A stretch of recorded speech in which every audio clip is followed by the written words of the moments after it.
Hey there, Amplify friends. This is video number 2 in a series of 4 that corresponds with our managing negative self-talk component that was first introduced in session number 3 in our live session on voice.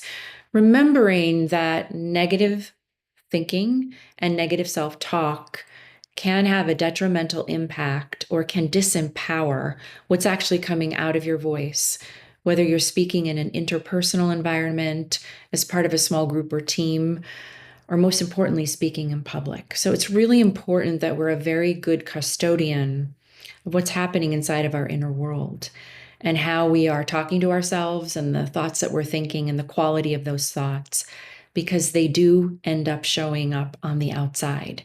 What's happening on the inside will show up, shape, and impact what's happening on the outside. In this video, I want to introduce this beautiful method called RAIN.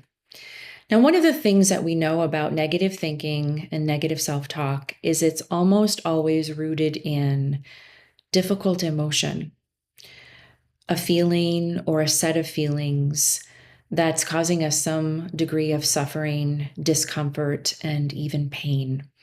And I will also suggest that negative thinking and negative self-talk almost always leads to difficult emotions or feelings that create discomfort for us. So I would say in a nutshell that RAIN as a method is a beautiful way of dealing with the inner world of your feelings, of who you are as an emotional being. So what's important about RAIN is this recognition that we tend to talk about and think about emotions and feelings as good or bad. We do cast judgment on emotional states. For example, very few of us enjoy the sensation, the feeling of being angry. And we tend to categorize or judge anger as a bad thing, as something we shouldn't be feeling, as something that we might even be in resistance to. RAIN really convinces us, when you practice it enough, that there are no bad feelings, that there are no bad emotional states. Feelings are neither good nor bad, they just are. And it's this radical acceptance of whatever it is that we're feeling that RAIN supports. So I'm going to give you an example of a difficult feeling, a difficult emotional state for me that when it arises, makes me uncomfortable, makes me feel disappointed in myself, just creates a lot of turbulence for me. And that feeling would be the feeling of jealousy or the feeling of envy. And I mean envy in a negative way. So, how do I apply the RAIN method when the feeling of jealousy comes up for me? RAIN is an acronym, and I'll move you through my inner process when I use RAIN. Step number 1, recognize.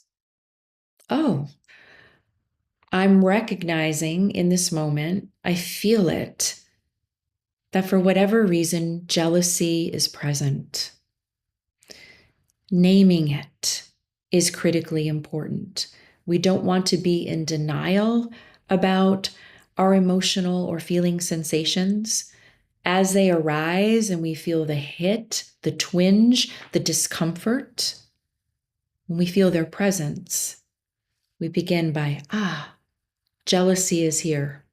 I'm telling you, if we never went any further in RAIN, just the acknowledgement that that feeling is present will take you a long way.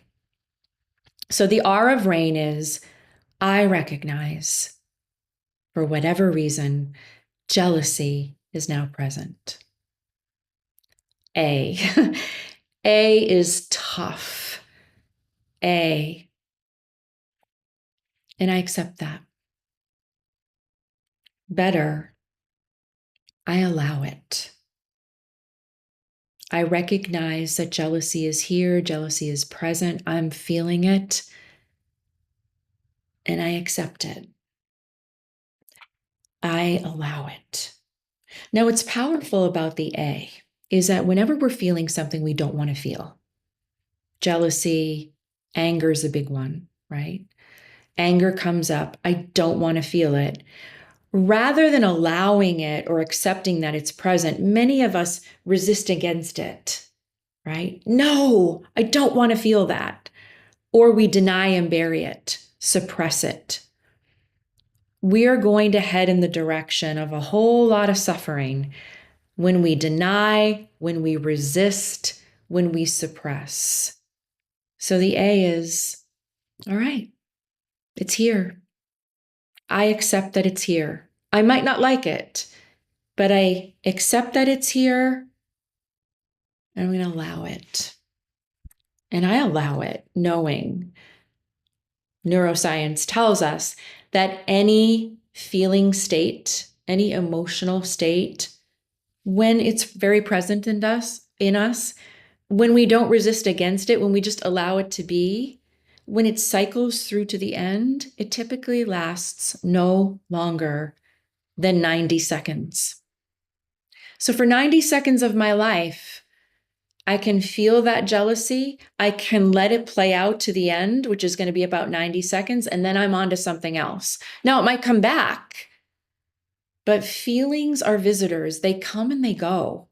They don't stay very long if we allow them to cycle out to the end.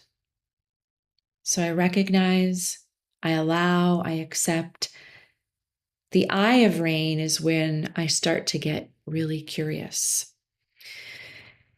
The I is where we really do begin to create distance and separation between ourselves and a feeling state. And this can be really helpful when a feeling or an emotional state is very much overwhelming you. And the I stands for investigate. And so when I'm working with something like jealousy, again, I might pause and say, where am I feeling the jealousy right now in my body? Like, where is it showing up? I feel it right here in my chest. Or, I feel jealousy in my gut. Or, you know what? I'm experiencing jealousy in my head. I feel it in my head as a heaviness around my temples. If jealousy had a shape, what would the shape be? If jealousy has a size, is it small? Is it large? Is it medium? For me, it can feel pretty big. If jealousy had a color, what would it be?